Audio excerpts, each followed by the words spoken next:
Hello friends, आप देख रहे हैं पीसी इंस्टीट्यूट। तो चलिए, आप क्लास 10 से क्लास 11th में आ चुके हैं। तो आज हम लोग न्यू चैप्टर स्टार्ट कर रहे हैं। क्लास 11th का first chapter, some basic concept of chemistry. यानी ये केमिस्ट्री का फर्स्ट चैप्टर है। नाम से आपको पता चल रहा होगा क्या है, some basic concept of chemistry. यानी इस चैप्टर में हम केमिस्ट्री का बेसिक टर्म को पढ़ेंगे। ऐसा टर्म, जैसे बहुत सारा टर्म आएगा इसमें, मोलारिटी, मोलालिटी, मोल फ्रैक्शन, जो फिजिकल में बहुत सारे चैप्टर में लगभग लगभग हर एक चैप्टर में यूज होगा। यानी इस चैप्टर को आप स्किप भी नहीं कर सकते हैं। हम लोगों का पढ़ने का तरीका क्या होगा, एनसीईआरटी टॉपिक वाइज पढ़ेंगे हम लोग। ये लेक्चर फर्स्ट लेक्चर है। हो सकता है इस लेक्चर में जो आपको पढ़ाया जाएगा, आप क्लास 9-10 में मैक्सिमम चीज पढ़ के आए हैं, और अगर आपका आईसीएसई बोर्ड है तो मैक्सिमम चीज आप पढ़े होंगे। लेकिन फिर भी एनसीईआरटी बुक में आपका दिया हुआ है, इसलिए हम लोग किसी भी चीज को स्किप नहीं करेंगे। हर एक चीज को लाइन बाय लाइन पढ़ते हुए चलेंगे। तो चलिए स्टार्ट करते हैं। आज का टॉपिक मेरा क्या होगा, यानी क्या कंटेंट है इस लेक्चर में। इंपॉर्टेंट ऑफ केमिस्ट्री, आपका एनसीईआरटी का फर्स्ट टॉपिक ये दिया हुआ फर्स्ट चैप्टर में। Second, nature of matter, properties of matter and there measurement. और फोर क्या है, अनसर्टेनिटी इन मेजरमेंट। ठीक है। तो इस टॉपिक को पढ़ने से क्या फायदा होगा हम लोग को, एनसीईआरटी का बुक कहां से हम लोग समझेंगे। तो इस टॉपिक जो, यानी इस लेक्चर जब कंप्लीट होगा तो उसका लर्निंग आउटकम आपके लिए क्या होगा, आपको एक्सरसाइज का क्वेश्चन 13, 14, 15, 16, 18, 19, 20, 27 सॉल्व हो जाएगा। यानी आप आसानी से इसे सॉल्व कर सकते हैं। ठीक है। चलो देखिए, जब आप लेक्चर पढ़ते हैं, यूट्यूब पे लेक्चर देखते हैं, तो क्या होता है, बहुत सारा ऐड आता है, बहुत सारा प्रॉब्लम होता है। अगर इस प्रॉब्लम से आप बचना चाहते हैं तो आप प्ले स्टोर पे जाइए, पीसी इंस्टीट्यूट का एप्लीकेशन को डाउनलोड कीजिए। डाउनलोड करने के बाद आप ऑल कोर्स में जाइए। वहाँ पे आपका जो कोर्स है, मिशन 2025-26 केमिस्ट्री क्लास 11th, वहाँ पे आप जाके प्लेलिस्ट में जाके आप सारा लेक्चर देख सकते हैं। लेक्चर है, एनसीईआरटी का क्वेश्चन है, एक्स्ट्रा क्वेश्चन भी है, पीवाईक्यू भी मिलेगा वहाँ पे आपको। तो चलिए स्टार्ट करते हैं आज का लेक्चर। चलिए, सबसे पहले तो हम यही समझते हैं कि केमिस्ट्री होता क्या है, व्हाट इज केमिस्ट्री। हम लोग केमिस्ट्री पढ़ क्यों रहे हैं, कुछ तो डेली लाइफ में इंपॉर्टेंस होगा ना। तो क्या होता है केमिस्ट्री, देखो, it is the branch of science that deals with composition, structure, transformation and properties of matter. यानी केमिस्ट्री क्या है, साइंस का एक ब्रांच है जिसमें हम लोग पढ़ते हैं कंपोजिशन, स्ट्रक्चर और ट्रांसफॉर्मेशन। किसका ट्रांसफॉर्मेशन, किसका स्ट्रक्चर, मैटर का। यानी हम लोग देखेंगे मैटर का कंपोजिशन क्या है, यानी किस किस चीज से मिलके बना हुआ है। एक मैटर का स्ट्रक्चर क्या होता है, आप याद कीजिए क्लास 10 में आप पढ़ के आए हैं ना, मिथेन, इथेन, प्रोपेन, बेंजीन, सबका कुछ ना कुछ तो स्ट्रक्चर होता है। ट्रांसफॉर्मेशन, यानी जब दो रिएक्टेंट आपस में रिएक्शन करता है तो कैसे एक फाइनल प्रोडक्ट बन जाता है। तो इन सभी का स्टडी हम लोग किस में करेंगे, केमिस्ट्री में करेंगे। चलिए, अब यहाँ पे आपको ये समझना है, आप तो क्लास 10 में एक केमिस्ट्री का बुक, एक साइंस का बुक पढ़ के आए, जिसमें क्या था, केमिस्ट्री भी था, बायो भी था, फिजिक्स भी था। लेकिन यहाँ पे आपको केमिस्ट्री का ही कितने बुक पढ़ना है, 2 बुक पढ़ना है। तो अब समझते हैं कि केमिस्ट्री में भी टाइप होता है, 3 टाइप होता है chemistry, organic chemistry, inorganic chemistry और फिजिकल केमिस्ट्री। चलिए, आपको क्लास 10 में लेके चलते हैं। आप ध्यान दीजिए, क्लास 10 में आप साइंस में बायो कैसे पहचानते थे, जिसमें लिविंग ऑर्गेनिज्म के बारे में पढ़ते थे वो बायो था, जहां पे केमिकल रिएक्शन के बारे में पढ़ते थे क्या था, केमिस्ट्री था, और जहां पे न्यूटन लॉ आता था, ग्रेविटी आ जाता था, वो सब क्या मेरा था, फिजिक्स था। उसी टाइप से अगर हम केमिस्ट्री में बात करें तो जहां पे हम लोग कार्बन और हाइड्रोजन का स्टडी करेंगे, यानी हाइड्रोकार्बन का स्टडी करेंगे, उसे हम क्या बोलेंगे, ऑर्गेनिक केमिस्ट्री बोलेंगे। और हाइड्रोकार्बन के अलावा और कोई भी मैटर का स्टडी करेंगे उसे इनऑर्गेनिक बोलेंगे। और जहां पे न्यूमेरिकल टाइप का क्वेश्चन आने लगेगा चैप्टर में, उसे हम क्या बोलेंगे, फिजिकल केमिस्ट्री बोलेंगे। तो आपको टोटल क्लास 11th में 9 चैप्टर पढ़ना है। तो देखते हैं उनमें क्या क्या है। तो देखो, अगर हम फिजिकल केमिस्ट्री का बात करें तो फिजिकल केमिस्ट्री में कौन कौन चैप्टर आएगा आपका, 1, 2, 5, 6, ये आपका फिजिकल केमिस्ट्री है। ऑर्गेनिक में कौन कौन आएगा, चैप्टर 8 और 9। इनऑर्गेनिक आपका है चैप्टर 3, 4 एंड 7। तो इस टाइप से केमिस्ट्री का 3 ब्रांच होता है, ऑर्गेनिक केमिस्ट्री, इनऑर्गेनिक केमिस्ट्री और फिजिकल। चलो आइए, अब बात आता है कि हम केमिस्ट्री पढ़ ही क्यों रहे हैं। आप एनसीईआरटी का फर्स्ट टॉपिक यही है आपका, इंपॉर्टेंस ऑफ केमिस्ट्री। क्यों पढ़ रहे हैं? तो देखिए, हम और आप बीमार पड़ते हैं, मेडिसिन यूज करते हैं। तो क्या मेडिसिन कैसे बना? उसका फार्मा होता है, वहां पे केमिकल रिएक्शन के थ्रू मेडिसिन बनाया जाता है, यानी वहां पे भी केमिस्ट्री यूज हो रहा है। तो मेडिसिन बनाने में भी केमिस्ट्री यूज होता है।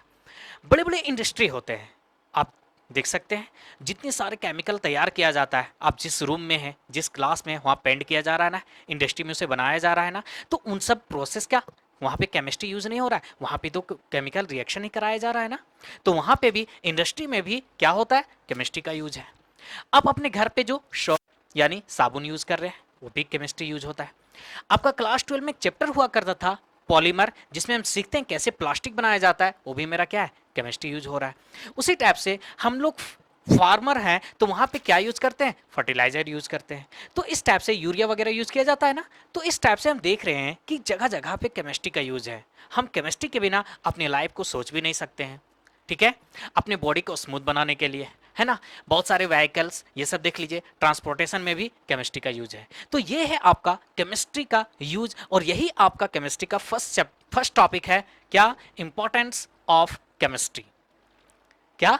Importance of chemistry. तो चलिए, सिर्फ बोल के तो काम नहीं चल सकता ना, हमको एग्जाम में तो लिखना पड़ेगा ना। तो देखते हैं क्या क्या इंपॉर्टेंस है, आ जाओ।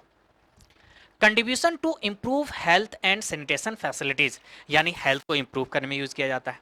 बहुत सारे मेडिसिन में, जैसे एजिडोथाइमिडीन, जिसे AZT से नाम से जानते हैं, एड्स ट्रीटमेंट के लिए यूज किया जाता है। सिस्प्लेटिन, जिसे कैंसर ट्रीटमेंट के लिए यूज किया जाता है। Increase in comfort, pleaser and luxuries. समझिए, अभी गर्मी का मौसम आ गया, गर्मी में हम फैन से काम नहीं चल रहा है, तो एसी यूज कर रहे हैं। एसी में क्या, जो केमिकल यूज किया जा रहा है, वहां पे केमिस्ट्री यूज नहीं है। हर एक जगह पे केमिस्ट्री का यूज होता है। ट्रांसपोर्ट एंड कम्युनिकेशन में, न्यूक्लियर एटॉमिक एनर्जी में, scope of chemistry in industry में। तो ये सारा यूज है, डेली लाइफ में इसका इंपॉर्टेंस है।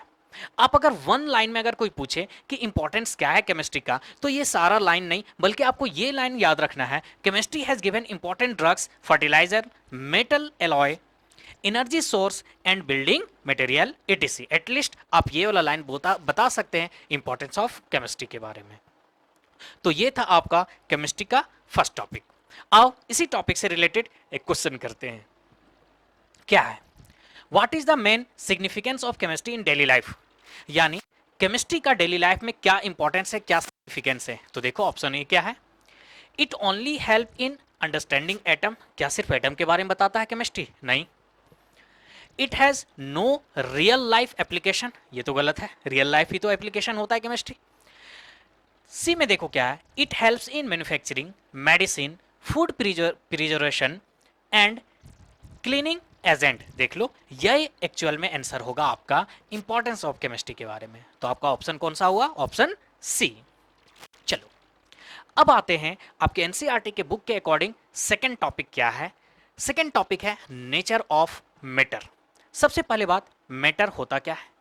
मैटर एक ऐसा चीज है जो थोड़ा स्पेस लेगा और उसका कुछ ना कुछ मास होगा।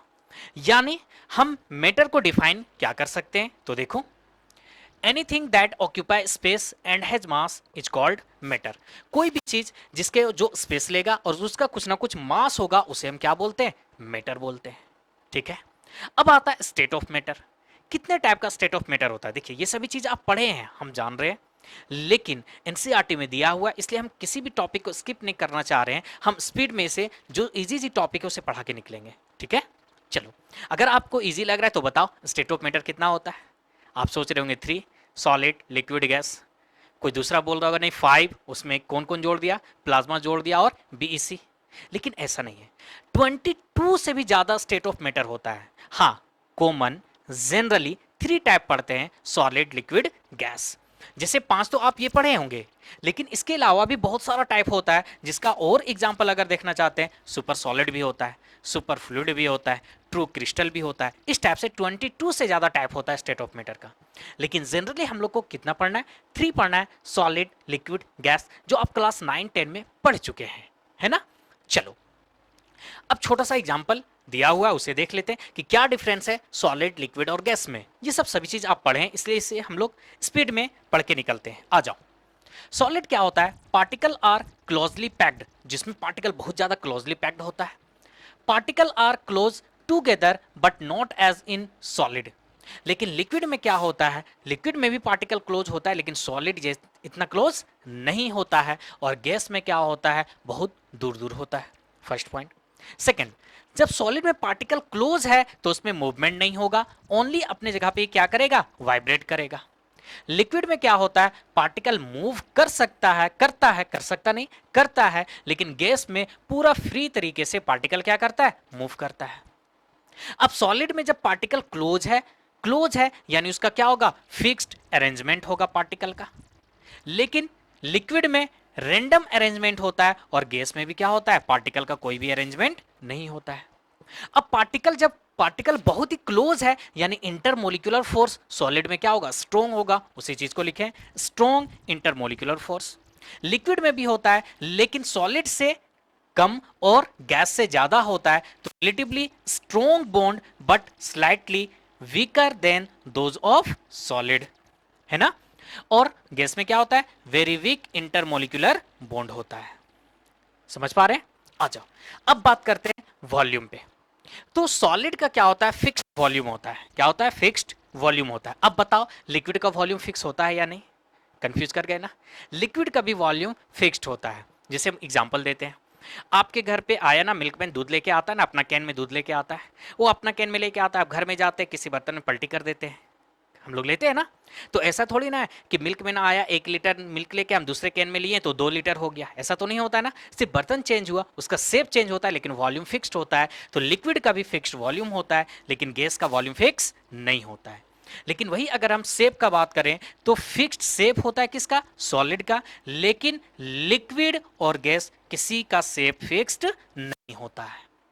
आप सोच रहे होंगे क्या बकवास पढ़ा रहे हैं, ये सभी चीज हम लोग पढ़े हैं। सही है, पढ़े हैं, लेकिन एनसीईआरटी में दिया हुआ है इसलिए हम लोग इन सभी को हम लोग स्टडी करते चल रहे हैं। अब आइए, तो हम क्या बोले, जनरली 3 स्टेट होता है, सॉलिड, लिक्विड, गैस। टेम्परेचर और प्रेशर के थ्रू हम क्या कर सकते हैं, इन सबको कन्वर्ट कर सकते हैं, सॉलिड को गैस में, गैस को लिक्विड में, लिक्विड को सॉलिड में। तो इन सब के बारे में थोड़ा सा देख लेते हैं। आइए, जब हम लोग सॉलिड को लिक्विड में कन्वर्ट करते हैं उस प्रोसेस को हम लोग क्या बोलते हैं, मेल्टिंग या फिर फ्यूजन बोलते हैं। लेकिन लिक्विड्स को जब हम सॉलिड में कन्वर्ट करते हैं उसे हम लोग फ्रीजिंग या फिर क्या बोलते हैं, सॉलिडिफिकेशन बोलते हैं। आ जाओ, लिक्विड से गैस में कन्वर्ट करते हैं उसे हम लोग बॉइलिंग बोलते हैं। लेकिन गैस को जब लिक्विड में कन्वर्ट करते हैं कंडेंसेशन या फिर लिक्विफिकेशन बोलते हैं। उसी टाइप से सॉलिड को जब गैस में कन्वर्ट करते हैं सब्लिमेशन बोलते हैं। देखते हैं ना कपूर, घर में देखते हैं कपूर जो रहता है अचानक धीरे धीरे गायब हो जाता है, तो क्या हो रहा है, सॉलिड से डायरेक्ट किस में कन्वर्ट होता है, गैस में कन्वर्ट होता है। लेकिन गैस को जब सॉलिड में कन्वर्ट करते हैं उसे हम क्या बोलते हैं, डिपोजिशन बोलते हैं। ये पिक्चर यहाँ पे दिखाया गया है कि क्या हम लोग सॉलिड लिक्विड गैस को जब कन्वर्ट करते हैं टेम्परेचर और प्रेशर के थ्रू तो उसका प्रोसेस का क्या नाम होता है। चलो अब आते हैं, सेकेंड टॉपिक ही है मैटर, उसके अंदर आता है क्लासिफिकेशन ऑफ मैटर। तो मैटर जनरली 2 टाइप का होता है, 2 क्लासिफिकेशन हम लोग करते हैं, क्या क्या, मिक्सर और प्योर सब्सटेंस। फिर मिक्सर को 2 टाइप में डिवाइड किया गया, होमोजीनियस मिक्सर और क्या, हेट्रोजीनियस मिक्सर। ठीक है, हेट्रोजीनियस मिक्सर। लेकिन प्योर सब्सटेंस को भी 2 टाइप में डिवाइड किया गया, एलिमेंट और कंपाउंड।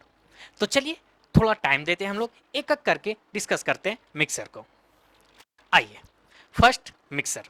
एक्चुअल मिक्सर होता क्या है, मिक्सर होता है मिक्सिंग ऑफ 2 और मोर देन 2 कंपोनेंट जहां पे उसका रेशियो फिक्स नहीं होता है, मतलब किसी भी अमाउंट में मिला देते हैं और मिलाने के बाद वहां पे कोई केमिकल रिएक्शन नहीं होता है। जस्ट लाइक एग्जांपल, ये मिक्सर आप देख रहे हैं, खाए ही होंगे, यहाँ पे आपको दिख रहा होगा काजू भी है, दिख रहा होगा बादाम भी है।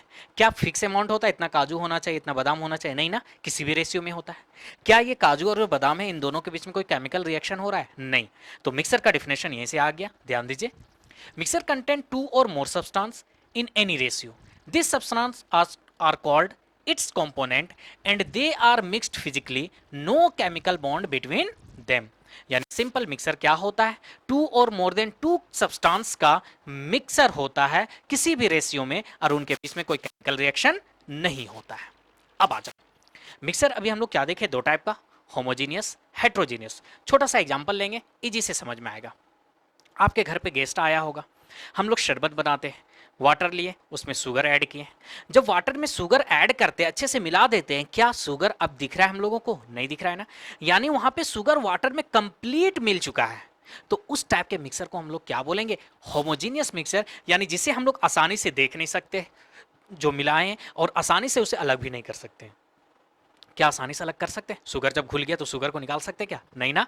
वही होता है होमोजीनियस मिक्सर। देखो, in homogeneous mixture component are completely mixed with each other and its composition is uniform throughout. Example देख लो, puree, coffee, milk shake, chocolate, कॉल टोमेटो सॉस या फिर ऑरेंज जूस, ये सभी किसका एग्जाम्पल है? ये सभी एग्जाम्पल है होमोजीनियस मिक्सर का।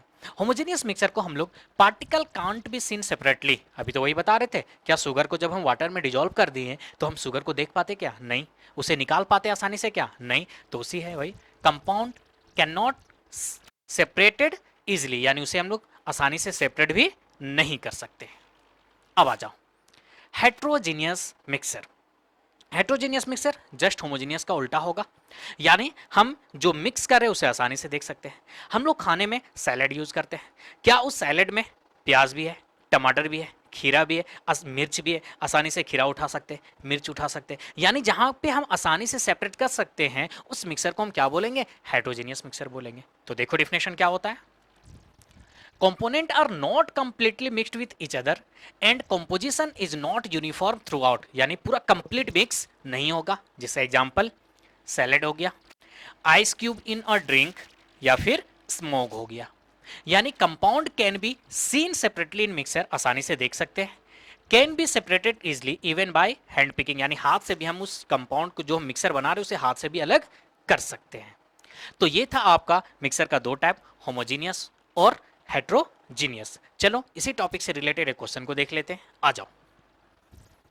Which of the following is an example of heterogeneous mixer, आपको बताना है कि इनमें कौन एक हेट्रोजीनियस मिक्सर का एग्जाम्पल है। ऑप्शन ए क्या है? शुगर सॉल्यूशन, बी क्या है? एयर, सी क्या है? Oil and water. तो किसका बात कर रहा है? हेट्रोजीनियस का। हेट्रोजीनियस हम आपको क्या बताएं? जो कंप्लीट मिक्स नहीं होता है। आप घर में जाइए, अपने वाटर लीजिए, है ना, जो आप अपने किचन में तेल यूज करते हैं उसको मिक्स कीजिए, क्या मिक्स होता है? नहीं होता है ना। तो कंप्लीट मिक्स नहीं हो रहा, यानी हेट्रोजीनियस मिक्सर है। तो आपका एग्जांपल क्या हो गया? Oil and water. चलो अब मतलब मैटर का सेकेंड जो टाइप था प्योर सब्सटेंस, उस पे आते हैं। प्योर सब्सटेंस किसे बोलते हैं? मिक्सर का उल्टा होगा। मिक्सर क्या था? टू और मोर देन टू सब्सटेंस का मिक्सर था, किसी भी रेशियो में और केमिकल रिएक्शन नहीं होता था। प्योर सब्सटेंस उसे बोलेंगे जो टू और more than two substance mix करेगा फिक्स्ड रेशियो में और दोनों के बीच में क्या होगा? केमिकल रिएक्शन होगा। तो देखो, pure substance has fixed composition, इसमें क्या होता है? प्योर सब्सटेंस में फिक्स्ड कंपोजिशन होता है। उस टॉपिक से रिलेटेड एक क्वेश्चन को देख लो आप। देखिए क्या है, which of the following is a pure substance. चलो जल्दी से सोच के बताओ कि इनमें से कौन प्योर सब्सटेंस है? Air, steel, oxygen, salt water. Air आप देखते होंगे, ठीक है, हम लोग पढ़ते हैं ऑक्सीजन 21% है, नाइट्रोजन 78% है, लेकिन उसमें डस्ट पार्टिकल भी तो है। क्या डस्ट पार्टिकल का रेशियो फिक्स होता है? नहीं। तो क्या प्योर सब्सटेंस होगा? नहीं होगा। ऑक्सीजन एक ही कंपाउंड है। सॉल्ट वाटर, यानी सॉल्ट जब हम वाटर में मिलाते हैं क्या फिक्स्ड अमाउंट में मिलाते हैं? नहीं। तो यहाँ पे एग्जांपल क्या हो जाएगा आपका? स्टील होगा, जो आयरन और कार्बन के फिक्स्ड रेशियो से अलग अलग टाइप के स्टील को बनाया जाता है। चलो अब फिर से प्योर सब्सटेंस देख लिए। अब प्योर सब्सटेंस दो टाइप का होता है, एलिमेंट और कंपाउंड। एलिमेंट को फर्दर हम लोग डिवाइड कर सकते हैं मेटल, मेटोलाइट्स और नॉन मेटल में। तो चलिए इन दोनों को हम लोग थोड़ा स्टडी कर लेते हैं। आ जाओ। एलिमेंट क्या होता है? Element only one type of atom present. Element में क्या होता है? सिर्फ एक टाइप का एटम प्रेजेंट होता है। समझिए, अगर हम सोडियम का बात करते हैं, किसका? सोडियम का। मान लेते हैं सोडियम का प्लेट है, तो जब हम सोडियम का बात कर रहे हैं तो यहां पे ऐसा नहीं है कि सिर्फ एक सोडियम का हम बात कर रहे हैं। यहां पे हम सोडियम यानी एक एलिमेंट का बात कर रहे हैं। किसका बात कर रहे हैं? पूरा एलिमेंट का। तो जो एलिमेंट होता है बहुत सारे एटम से मिलकर बना होता है। अब एटम क्या है ये सब हम लोग नेक्स्ट लेक्चर में कंप्लीट डिस्कस करेंगे। यहाँ पे सिर्फ समझो, आप जितना पढ़े 9-10 में स्मॉलेस्ट पार्टिकल, बस नेक्स्ट लेक्चर में उसको कंप्लीट डिस्कस करेंगे। तो एलिमेंट क्या होता है? जिसमें सेम टाइप के एटम से मिलकर बना होता है। देखो इसे मान लिए सोडियम, इस सोडियम को हम तोड़ते जाएं तोड़ते जाएं तोड़ते जाएं और सबसे छोटा पार्ट एटम को लें, तो एटम का भी प्रॉपर्टी वही होगा जो इस एलिमेंट का प्रॉपर्टी है। यानी हम एलिमेंट में बोल सकते हैं property of atom same as element. अगर ये आपको ये वाला लाइन अगर यहां पे नहीं समझ में आ रहा है तो अभी जस्ट समझ में आएगा जब कंपाउंड को स्टडी करेंगे। आ जाओ, कंपाउंड किसे बोल रहे हैं? देखो, pure substance containing two or more than two element combined together in a fixed proportion. Compound क्या होता है? एलिमेंट क्या होता है? सेम टाइप के एटम से मिलकर एलिमेंट बनता है। कंपाउंड क्या होता है? जिसमें टू और मोर देन टू एलिमेंट मिलके एक जो नया सब्सटेंस तैयार किया उसे हम क्या बोलते हैं? कंपाउंड बोलते हैं। देखो यहाँ पे एलिमेंट में क्या है? सेम टाइप का सारा सेम टाइप का दिख रहा है ना, सेम टाइप का आइटम्स है। कंपाउंड क्या है? यहाँ टू टाइप्स का एलिमेंट आ गया, उससे जो मिलके बना उसे हम क्या बोलते हैं? कंपाउंड बोलते हैं। क्या बोलते हैं? कंपाउंड। इस पॉइंट पे ध्यान दो, properties of compound are different from those of the constituted element। यानी कंपाउंड जिस एलिमेंट से मिलके बना होता है, एलिमेंट का प्रॉपर्टीज अलग होगा और कंपाउंड का प्रॉपर्टीज अलग होगा। यहां पे अभी हम आपको क्या बताएं कि जो एलिमेंट का प्रॉपर्टी होगा वही एटम का प्रॉपर्टी होगा, लेकिन यहां पे हम आपको कंपाउंड में क्या बोल रहे हैं? कंपाउंड का प्रॉपर्टी अलग होगा और एलिमेंट का प्रॉपर्टी अलग होगा। एक एग्जाम्पल लेते हैं, आपको बहुत ही अच्छे से क्लियर हो जाएगा। देखो H2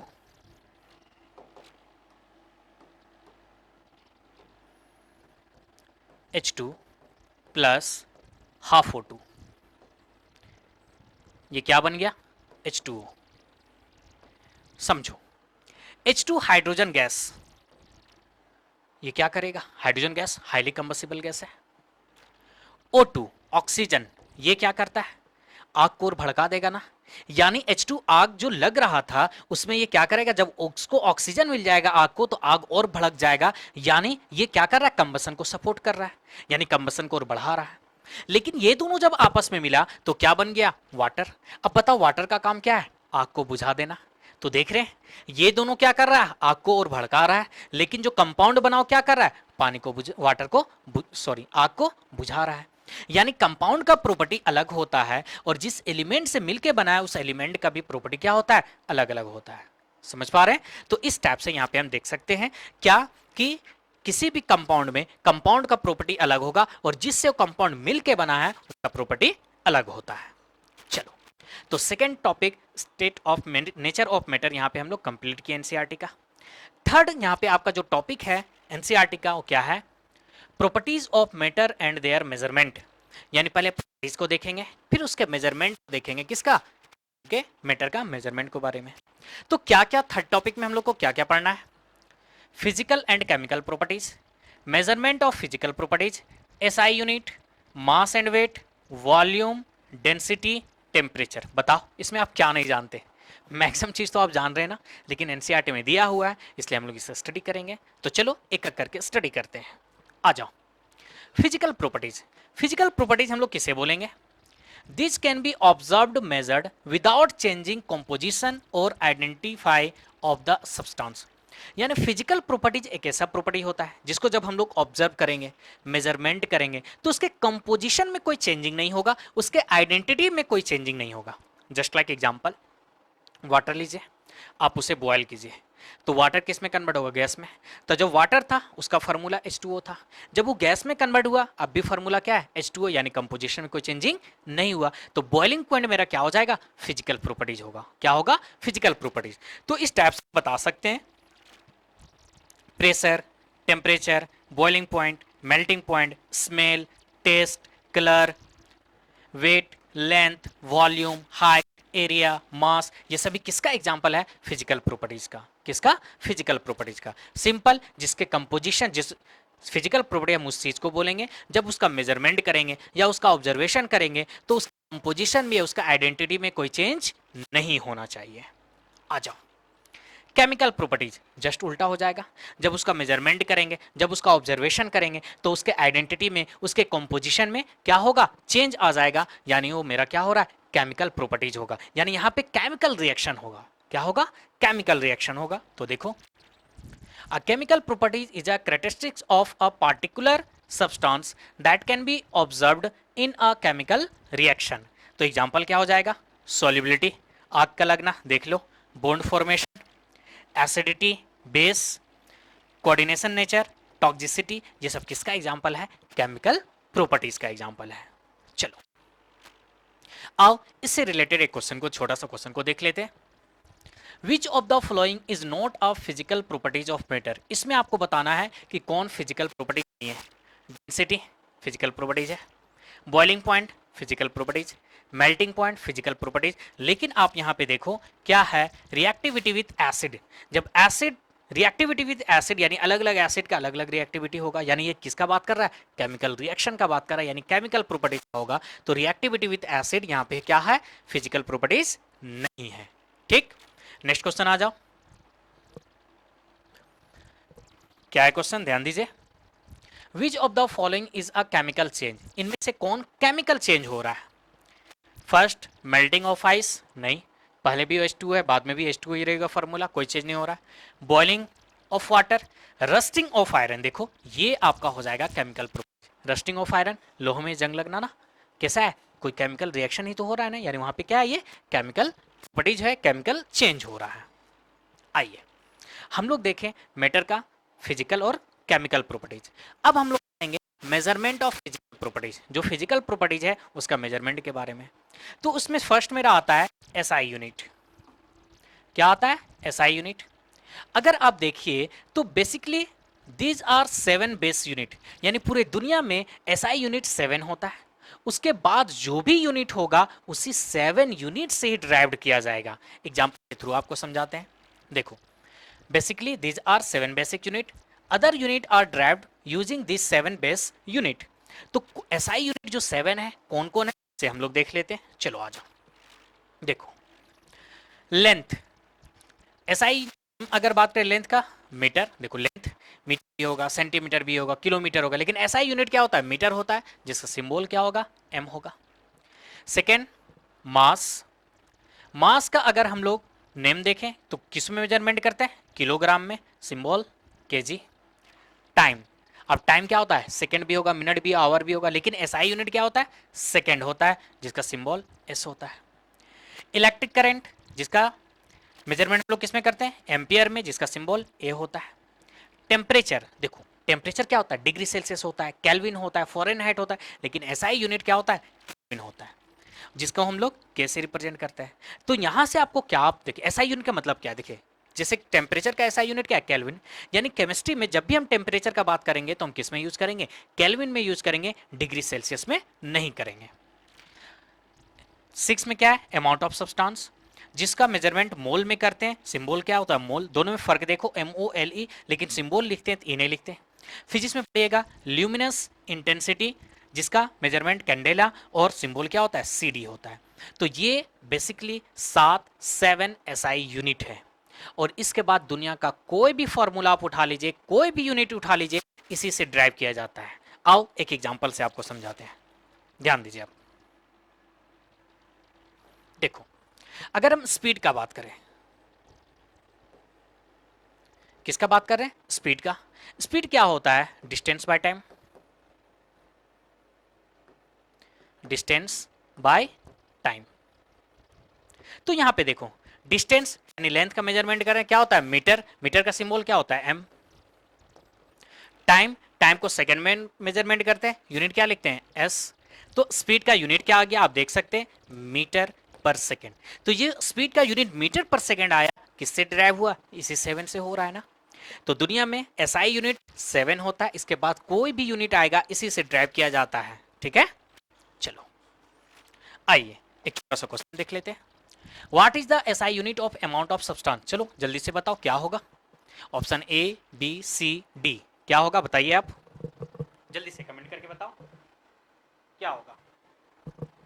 ए नहीं, अभी आपको बताए थे ना, क्या होगा, C होगा, क्योंकि जब यूनिट लिखते हैं तो ई को नहीं लिखते हैं। आइए अब हम लोग यूनिट लिखते हैं तो बहुत बड़ा बड़ा यूनिट होता है, बहुत छोटा छोटा भी यूनिट होता है। तो यहाँ पे हम लोग देखते हैं कुछ यूनिट जो आपको याद रखने का जरूरत पड़ेगा, आ जाओ। जैसे 10⁻⁻12 को पिको बोलते हैं, 10⁻⁻9 को नैनो बोलते हैं, 10⁻⁻6 को माइक्रो बोलते हैं, 10⁻3 को मिली बोलते हैं, 10⁻3 को सेंटी बोलते हैं, 10⁻1 को डेसी बोलते हैं, और 10 पे पावर जब 1 आ जाएगा तो उसे क्या बोलते हैं, डेका बोलेंगे। 2 आएगा तो हेक्टो बोलेंगे, 3 आएगा तो किलो बोलेंगे, 6 आएगा तो मेगा होगा। तो एटलीस्ट इतना आपको याद होना चाहिए, क्या, 10 पे पावर यानी प्रीफिक्स जो हम लोग एसआई यूनिट में यूज करते हैं एसआई सिस्टम में, ठीक। चलो ये सब याद रखने का चीज है। आइए, अब उसी में आपका एक टॉपिक है मास एंड वेट। मास क्या होता है, दोनों में फर्क है ना, आप 9 में ही पढ़ेंगे मास और वेट। मास हम लोग किसे बोलते हैं, total amount of matter present in a substance. एक सब्सटेंस के अंदर जो टोटल अमाउंट है उसे हम क्या बोलेंगे, मास बोलेंगे। लेकिन वेट क्या होता है, force exerted by gravity on an object. एक ऑब्जेक्ट पे, एक सब्सटेंस पे ग्रेविटी कितना फोर्स लगा रहा है उसे हम क्या बोलेंगे, वेट बोलेंगे। यानी वेट मेरा क्या है, फोर्स है। तो वेट का फॉर्मूला क्या होता है, मास इंटू जी। देखिए मास और मास में जी से मल्टीप्लाई करेंगे, मेरा क्या निकल जाएगा, वेट निकल जाएगा। Next, mass of an object is same everywhere. Mass कभी चेंज नहीं करता है लेकिन वेट चेंज करेगा। क्यों, क्योंकि वेट किस पे डिपेंड कर रहा है, ग्रेविटी पे डिपेंड कर रहा है। देख लो, mass can never be zero, mass कभी भी जीरो नहीं हो सकता है, लेकिन weight can be zero if gravity is zero. जैसे हम लोग स्पेस में जाते हैं, आप देखते होंगे ना, सुनीता विलियम्स अभी लगभग 6 या 9 मंथ्स के बाद अभी वापस लौट के आई है। तो वहां पे क्या होता है, ग्रेविटी नहीं होता है। ग्रेविटी नहीं होता है तो वहां पे वेट मेरा क्या होगा, जीरो होगा। लेकिन मास कभी भी जीरो नहीं होता है। तो अगर हम मास का एसआई यूनिट का बात करें तो क्या होता है, केजी होता है। लेकिन अगर वेट का एसआई यूनिट का बात करें तो क्या होता है, न्यूटन होता है। क्या होता है, न्यूटन होता है। तो ये छोटा छोटा टॉपिक है। वॉल्यूम, वॉल्यूम क्या होता है, volume is the amount of space occupied by a substance. समझो, मीनिंग समझो। कोई सब्सटेंस, ठीक है, कितना एरिया, कितना स्पेस ले रहा है उसी को हम क्या बोलेंगे, वॉल्यूम बोलेंगे। क्या बोलेंगे, वॉल्यूम बोलेंगे। जैसे हम लोग पढ़ते हैं ना, क्यूब का वॉल्यूम क्या होता है, ए क्यू होता है। क्यूबॉइड का वॉल्यूम क्या होता है, L into B into H होता है। कोन का वॉल्यूम क्या होता है, 1/3 पाई आर स्क्वायर एच होता है। तो कोई सब्सटेंस कितना स्पेस ऑक्यूपाइड कर रहा है उसे हम क्या बोलते हैं, वॉल्यूम बोलते हैं। ठीक है, चलो एक छोटा सा क्वेश्चन देख लेते हैं इस पे। The amount of matter present in an object is called, चलो बताओ क्या होगा option, A B C D, जल्दी से बताओ। The amount of matter present in an object is called, बताओ, मास। क्या बोलते हैं, मास बोलते हैं। आइए, अब यहां पे देखिए, बहुत सारा ऐसा यूनिट आएगा जो आपको कन्वर्ट करने का जरूरत पड़ेगा, सिर्फ केमिस्ट्री में नहीं, फिजिक्स में भी। तो कुछ कुछ छोटा छोटा यूनिट होता है जो आप याद कर लीजिए। क्या, 1 ml 1 सेंटीमीटर क्यूब के बराबर होता है। 1 लीटर 1 डेसीमीटर क्यूब के बराबर होता है। 1 litre equal to 1000 centimetre cube के बराबर होता है। 1 मीटर क्यूब 1000 लीटर के बराबर होता है। ये न्यूमेरिकल बनाने में फिजिक्स हो, केमिस्ट्री हो, कहीं भी हो, ये बहुत ज़्यादा यूज होगा। ठीक है, आप इसे आप जो जानते हैं, जो आप 9th में पढ़े उससे आप निकाल भी सकते हैं, कोई बड़ी बात नहीं है। चलो, अब आता है डेंसिटी। डेंसिटी पढ़े तो हैं, लेकिन अब मीनिंग समझो डेंसिटी का। देखो क्या होता है, density of substance is it's amount of mass per unit volume. यानी पर यूनिट वॉल्यूम में किसी भी सब्सटेंस का कितना मास है उसे हम क्या बोलेंगे, डेंसिटी बोलेंगे। फिर से ध्यान दो, क्या बोल रहे हैं, पर यूनिट वॉल्यूम में किसी भी सब्सटेंस का उसमें कितना मास प्रेजेंट है उसे हम क्या बोलते हैं, डेंसिटी बोलते हैं। एग्जांपल से समझो, ये भी देखो 3 ग्लास है ना, तीनों का वॉल्यूम सेम है, लेकिन यहाँ पे देखो ज़्यादा सब्सटेंस है, यहाँ पे उससे कम सब्सटेंस है, यहाँ पे उससे कम सब्सटेंस है।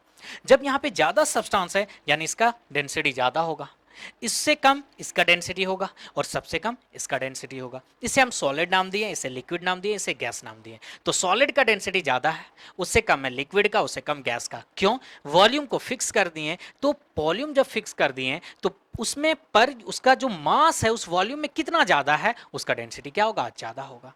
देखो, if density is more it means particle are more closely packed। Density का मतलब है किसी भी चीज का डेंसिटी ज्यादा है यानी उसका जो पार्टिकल है वो बहुत ही क्लोजली पैक्ड होता है। आप देखते होंगे एक छोटा सा सुई पानी में डूब जाता है लेकिन बड़ा बड़ा शिप पानी में तैरता है। क्यों, सुई जो आयरन है उसका डेंसिटी वाटर के डेंसिटी से ज्यादा है। कोई भी चीज वाटर में तभी तैरता है जब उसका डेंसिटी वाटर से कम होगा। वाटर से डेंसिटी कम होगा तो उसमें स्विम करेगा, उसमें तैरेगा, लेकिन वाटर से डेंसिटी जो ही ज्यादा होगा क्या होगा, डूब जाएगा। तो कितना इंपॉर्टेंट रोल प्ले करता है डेंसिटी। आ जाओ, नेक्स्ट क्या है, टेम्परेचर। देखो, टेम्परेचर आप पढ़े हैं 19 में, डेफिनेशन मेजरमेंट ऑफ हॉटनेस और कोल्डनेस, उस पर नहीं जाते।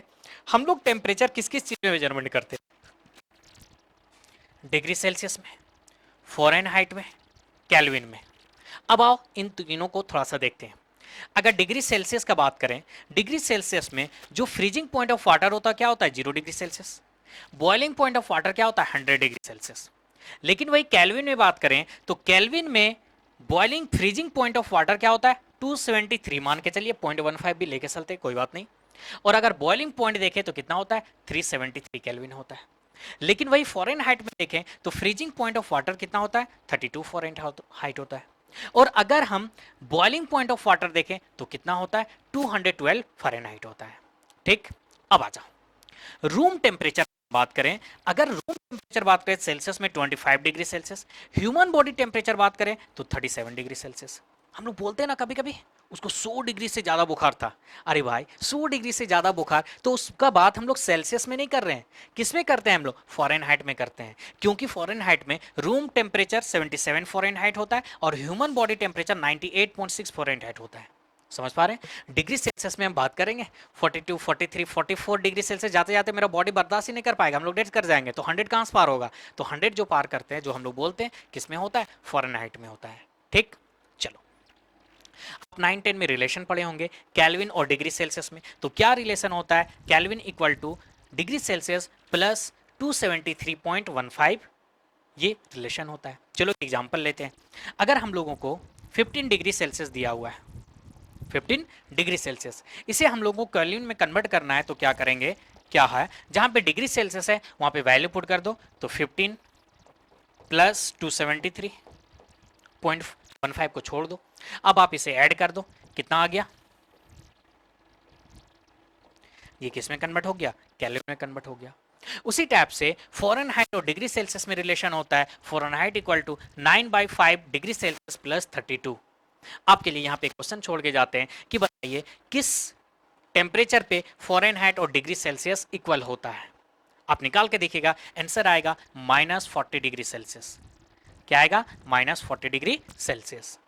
नेक्स्ट क्वेश्चन इसे निकाल के देखिएगा। नेक्स्ट क्वेश्चन आपके लिए छोड़ के जाते हैं, क्या केल्विन निगेटिव में होगा या नहीं होगा। समझ पा रहे हैं, ये आपको ट्राई करना है। आ जाओ आप, अनसर्टेनिटी इन मेजरमेंट। अब हम मैटर के बारे में पढ़े, मैटर का मेजरमेंट किए, तो मेजरमेंट किए तो कहीं ना कहीं गलती भी होगा ना, तो उसी को अब यहाँ पे स्टडी करने जा रहे हैं, अनसर्टेनिटी इन मेजरमेंट। समझो, किसी भी चीज को हम लोग देखते ना, क्लास 10 में मैथ को जब सॉल्व करते थे तो वैल्यू आता था 23 5.625, कभी मैच किया आंसर, कभी नहीं किया। क्यों नहीं करता था, क्योंकि वहां पे हम लोग कुछ ना कुछ गलती करते थे। तो जब भी अगर लिखना होगा, साइंटिफिक नोटेशन करना होगा, तो हम लोग कैसे लिखेंगे, ध्यान दो, इस लिख लेंगे n इंटू 10⁻n। ये जो n होगा ये मेरा 1 to 10 के बीच में वैल्यू हमेशा होगा। किसके बीच में होगा, 1 to 10 के बीच में। और यहां पे जो स्मॉल n है ये माइनस में हो सकता है, प्लस भी हो सकता है, कोई भी हो, कोई फर्क नहीं पड़ता है। तो ये लिखने का तरीका होता है। देखो समझो, वही चीज है, n का वैल्यू क्या होगा, बिटवीन 1 to 10 होगा, n एनीथिंग।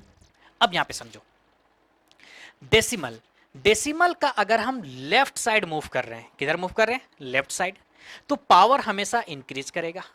डेसिमल का अगर हम राइट साइड मूव करेंगे तो पावर हमेशा क्या करेगा, डिक्रीज करेगा। आओ एग्जांपल से समझते हैं, इसे देखते हैं।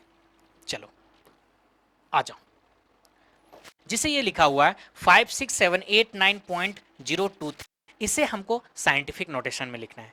तो हम आपको क्या बताएं कि जब भी हम वैल्यू लिखेंगे तो एक डिजिट के बाद डेसिमल देंगे, यानी 1 to 10 के बीच में होना चाहिए। यानी डेसिमल जो यहां पे हमको कहां पे लाना है, 5 पॉइंट यहां पे लाना है 678, ये होगा। तो अब यहां पे देखो, डेसिमल यहां है, हम किधर जा रहे हैं, हम जा रहे हैं लेफ्ट साइड। जब भी लेफ्ट साइड जाएंगे तो पावर क्या होगा, इंक्रीज करेगा। तो कितना शिफ्ट किए, 1 2 3 4, यानी इंक्रीज करने का मतलब है 10⁴ हो गया। इस टाइप से लिखा जाएगा। हमेशा 1 डिजिट के बाद आप डेसिमल रखिएगा, कभी भी 2 डिजिट के बाद डेसिमल मत रखिएगा। आ जाओ, जैसे ये एग्जांपल देखो, क्या है 0.0000165। तो ये पॉइंट अभी यहां पे है, लेकिन अभी हम साइंटिफिक नोटेशन क्या देखें, जब भी हम डेसिमल देंगे तो 1 पॉइंट के बाद ही देंगे। यानी इस पॉइंट को हमको यहां पे शिफ्ट करना है, यानी हमको लिखना क्या है, 1.65 लिखना है। क्या लिखना है, 1.65।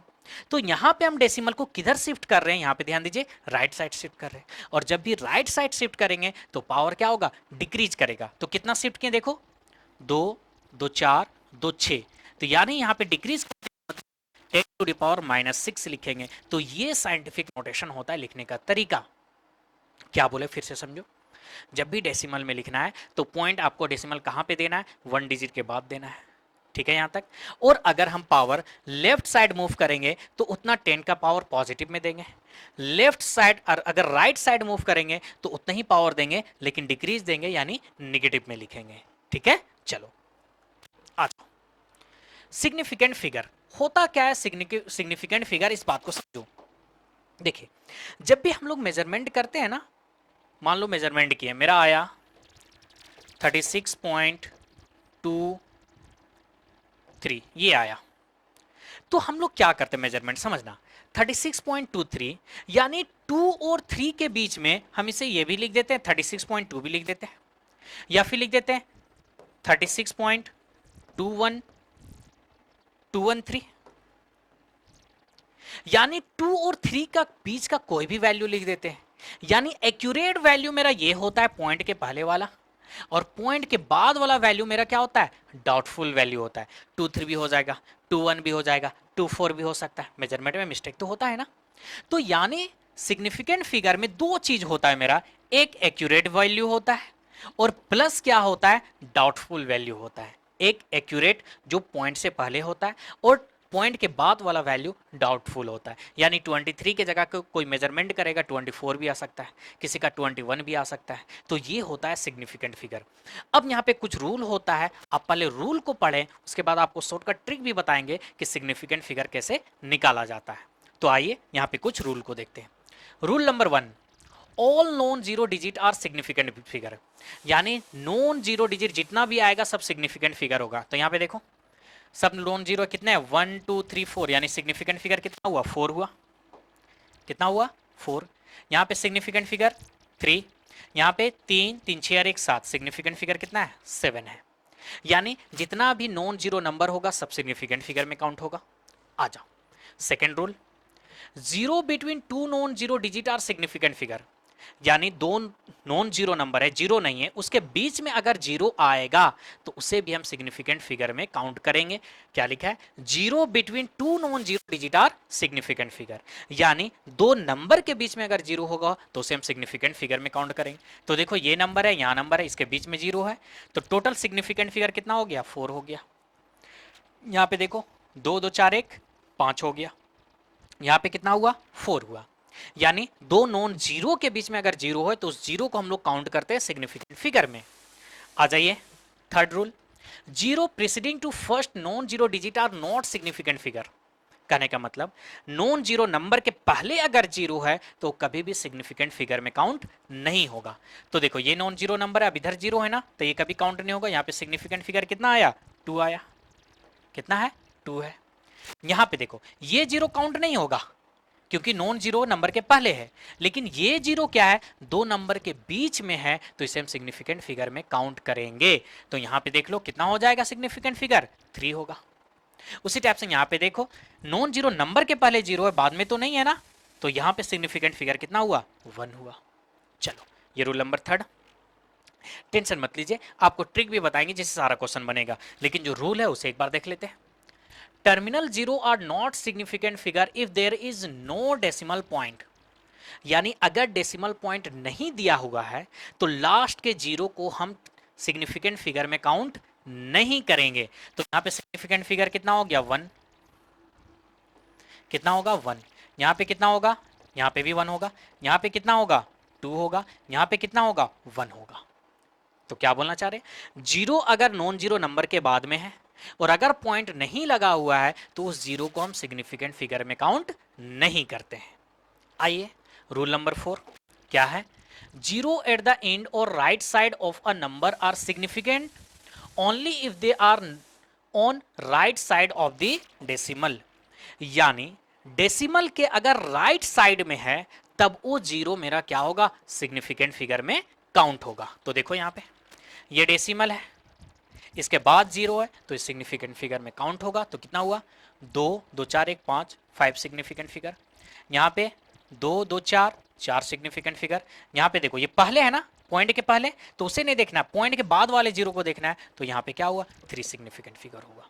ठीक, चलो लास्ट रूल देख लो, in scientific notation n into 10⁻n n all are significant figure. यानी जब भी हम लोग साइंटिफिक फिगर में क्या लिखते हैं, n इंटू 10⁻n लिखते हैं ना, तो इसका कोई रोल नहीं होता है सिग्निफिकेंट फिगर में, सिर्फ इसका रोल होगा। तो यहां पे देखो सिग्निफिकेंट फिगर कितना है, 4 है। यहां पे सिग्निफिकेंट फिगर कितना है, 3 है। समझ पा रहे हैं? तो इस टाइप से हम लोग निकाल सकते हैं सिग्निफिकेंट फिगर। आपको थोड़ा अजीब लगा होगा, वीडियो को रिपीट कीजिए, और नहीं रिपीट करना है तो अब आ जाओ, आपको ट्रिक बताते हैं सिग्निफिकेंट फिगर निकालने का। चलो एक रूल और बचा, वो पहले उसे देख ले, तो उसके बाद ट्रिक देखेंगे। क्या है?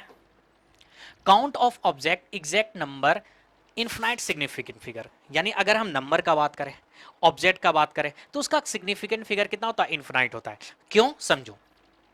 5 बुक्स अगर हम बोल रहे हैं, क्या बोल रहे हैं, 5 बुक्स, इसे हम क्या लिख सकते हैं, 5.0 लिख सकते हैं। ये भी जीरो लिख सकते हैं, ये भी जितना मर्जी उतना जीरो बैठा सकते हैं। तो पॉइंट के बाद का जीरो तो क्या होता है, सिग्निफिकेंट फिगर में काउंट हो रहा है ना। तो इस टाइप से हम यहाँ पे इसका 5 बुक्स, 7 आवर्स, 9 पेन, इन सब का सिग्निफिकेंट फिगर कितना होगा, इनफाइनाइट होगा। चलो अब आ जाओ, क्या सिग्निफिकेंट सिग्निफिकेंट फिगर बोलते जा रहे हैं, कुछ समझ में नहीं आ रहा है ना। आइए आपको ट्रिक बताते हैं, सिंपल 2 ट्रिक है, सब बन जाएगा। आ जाओ देखो, trick for significant figure. Number 2 type का होता है, एक डेसिमल होता है, एक विदाउट डेसिमल होता है। तो यहां पे वही 2 हमको पढ़ना है। नॉन डेसिमल नंबर का बात करते हैं, जिसमें डेसिमल नहीं दिया होगा। तो जब डेसिमल नहीं दिया होगा तो सिग्निफिकेंट फिगर हम कैसे काउंट करेंगे, ट्रिक देखो उसका। Count first non zero digit to last non zero digit.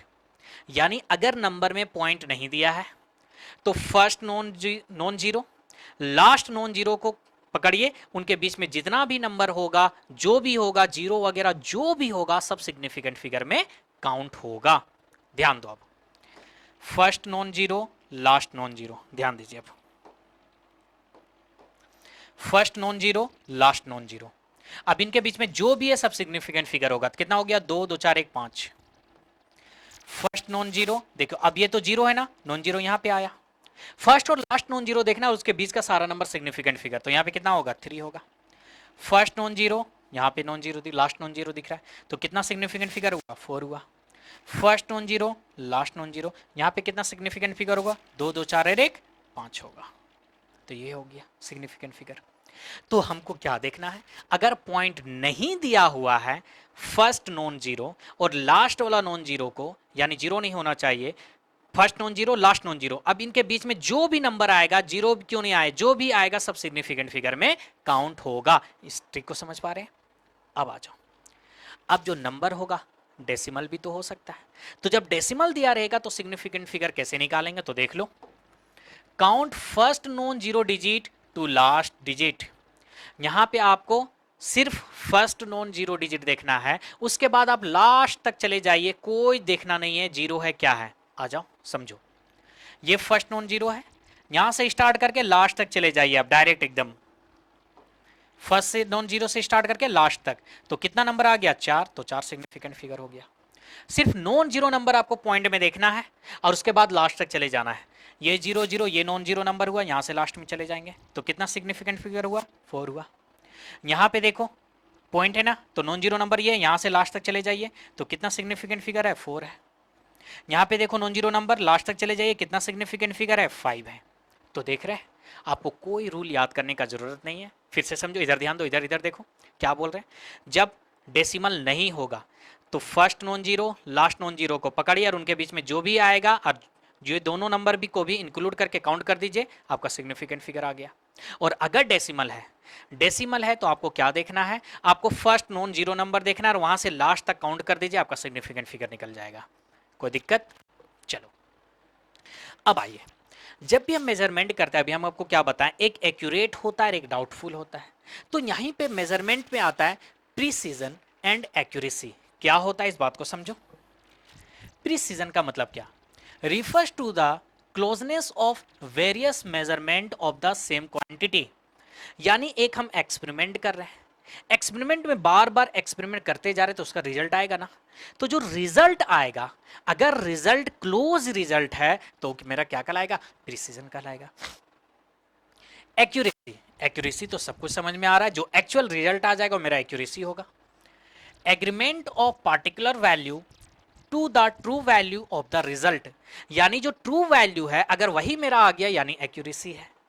आप एक एग्जाम्पल से समझे, एनसीईआरटी का एग्जाम्पल ले रहे, आपको ज्यादा समझ में आएगा। समझो, ट्रू वैल्यू हम लोग को दिया हुआ है 2 ग्राम।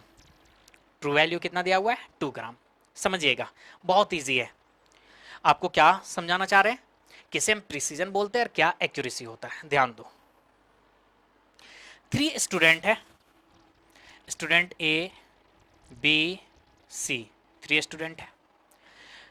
2 एक्सपेरिमेंट उसने मेजरमेंट किया। स्टूडेंट ए जब मेजरमेंट किया, फर्स्ट का मेजरमेंट 1.95, दूसरे का मेजरमेंट 1.93, लेकिन जो एवरेज आया क्या आया? 1.94।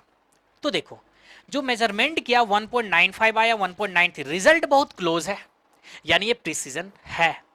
लेकिन एवरेज जो आ रहा है, ट्रू वैल्यू नहीं आ रहा है, तो ये एक्यूरेट वैल्यू, एक्यूरेसी नहीं है। फिर से देखो, स्टूडेंट बी, स्टूडेंट 2 एक्सपेरिमेंट किया, एक में उसका रिजल्ट आया 1.94, एक में रिजल्ट आया 2.05। देखो कहां 1.94 है, कहां चला गया 2.05, तो क्या ये क्लोज है? क्लोज नहीं है, यानी ये प्रिसीजन नहीं है। रिजल्ट क्या आया? 1.995, लेकिन ट्रू वैल्यू मेरा क्या है? ट्रू है। ट्रू वैल्यू 2 है, तो 2 भी तो नहीं आया ना, यानी ये एक्यूरेसी भी मेंटेन नहीं कर रहा है। मत कहने का मतलब स्टूडेंट बी का यहां पे ना ही प्रिसीजन है ना ही एक्यूरेसी है।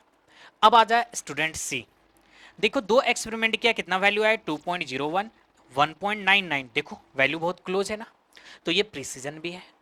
और जो एवरेज आया कितना आया? 2.00, जो ट्रू वैल्यू है, ट्रू वैल्यू भी कितना है? 2 है, वही आ गया ना, तो स्टूडेंट सी का प्रिसीजन भी है और एक्यूरेसी भी है। आपको अगर नहीं समझ में आया तो इसे रिपीट करके देखिए। प्रिसीजन का मतलब जो मेजरमेंट कर रहे हैं उसका रिजल्ट क्लोज आना चाहिए। एक्यूरेसी का मतलब क्या है? जो ट्रू वैल्यू है, जो एक्चुअल में है उतना आना चाहिए, तो वो एक्यूरेसी कहलाएगा। ठीक, चलो आ जाओ। अब हम लोग यहां पे कुछ देखते हैं, multiplication and division of significant figure. यहां पे हम आपके लिए छोड़ रहे एडिशन और सब्ट्रैक्शन, हम मेनली मल्टीप्लीकेशन और डिवीजन पे आए। समझो, आप क्लास 10 में मैथ्स बनाए होंगे ना, मैथ्स जब हम लोग बनाते थे ना तो देखते थे क्या होता था, पॉइंट का वैल्यू 23.45 पता चला, दिया हुआ है 20, देखो समझो वैल्यू आंसर है 23.456, हम लोग करते थे तो मान लेते आ जाता था 23.452 आ गया या 23.457 आ गया। तो ऐसा क्यों होता था? हम लोग तो वहां पे लगते थे हाँ ठीक है चलो क्लोज आ गया, सही है, लेकिन इसका रूल होता है, आओ उस रूल को समझते हैं, ध्यान दो। फर्स्ट रूल देखो क्या है, if the rightmost digit to be removed is more than 5, then the preceding number is increase by 1। अगर हमको लास्ट डिजिट 5, लास्ट डिजिट हटाना है और वो लास्ट डिजिट अगर 5 से ज्यादा होगा, तो जो मेरा वैल्यू आएगा उसे हम 1 बढ़ा के लिखेंगे। आओ एग्जांपल से समझते हैं। यहाँ पे 1.386, हमको पॉइंट के बाद 2 ही डिजिट लिखना है, 2 डिजिट लिखना है, हटाना किसे? 6 को हटाना है। किसे हटाना है? 6 को हटाना है। तो 6 मेरा जो है क्या है? 5 से बड़ा है ना। जब ये 6 5 से बड़ा है तो 2 जो डिजिट लिखेंगे पहले वाले में 1 बढ़ा देंगे, यानी मेरा वैल्यू आएगा 1.39। अगर 2 डिजिट लिखेंगे तो ये वैल्यू आएगा। ठीक, समझ पा रहे हैं? इसी टाइप से रूल नंबर 2 देखो, if the rightmost digit is removed is less than 5, the preceding number is not changed। अगर हम लास्ट डिजिट को हटा रहे हैं और वो 5 से अगर छोटा है तो कोई चेंजिंग नहीं आएगा। देखो 4.334, हम डेसिमल के बाद 2 ही डिजिट लिखना चाह रहे हैं, इसका वैल्यू क्या आएगा? 4.33। यहाँ पे 34 क्यों नहीं हुआ? क्योंकि लास्ट डिजिट जो हम 4 हटाना चाह रहे हैं वो 5 से क्या है? छोटा है। ठीक, अब समझो, अब थर्ड रूल है, यहाँ पे लास्ट डिजिट हमको हटाना है, यानी डेसिमल के बाद 1 डिजिट लिखना है, और यहाँ पे 5 से ज्यादा और कम नहीं है, क्या है? 5 ही है। तो जब 5 आ जाएगा तब क्या करेंगे? तो इसके लिए समझो, आप देखो क्या लिखा है, if the rightmost digit be removed is 5, then the preceding number is not changed if it is an even number, but it is increased by 1 if it is an odd number. यानी last digit अगर 5 है, अगर हमको उसको हटाना है तो अगर इससे पहले एक इवन नंबर है तो कोई चेंजिंग नहीं होगा। देखिए क्या लिखा है, removed is 5, then the preceding number is not changed if it is an even number. यानी 5 एक इवन नंबर है तो कोई चेंजिंग नहीं होगा, इसे हम क्या लिखेंगे 6.2 लिखेंगे। लेकिन but it is increased by 1 if it is an odd number. अब 5 के पहले क्या एक ओड नंबर है, अगर 5 के पहले एक ओड नंबर है तो वहां पे हम एक नंबर को इंक्रीज कर देंगे, इसे क्या लिखेंगे 6.4 लिखेंगे। तो इस टाइप से आप अगर ये सब छोटा छोटा रूल आप ध्यान में रखिएगा तो आपका एग्जैक्ट आंसर आएगा। ठीक है, चलो आइए अब आ जाओ यहां पे क्वेश्चन को देख लेते हैं। The significant figure is a number. क्या होता है सिग्निफिकेंट फिगर, अभी आपको बताएं। इसमें एक एक्यूरेट वैल्यू होता है और एक डाउटफुल वैल्यू होता है। फर्स्ट ही आंसर हो गया आपका, ये हो गया। अभी आपको बता रहे थे ना, यहाँ पे समझा रहे थे, कहाँ गया, कहाँ चला गया, नहीं मिल रहा है, चलो कोई बात नहीं। आइए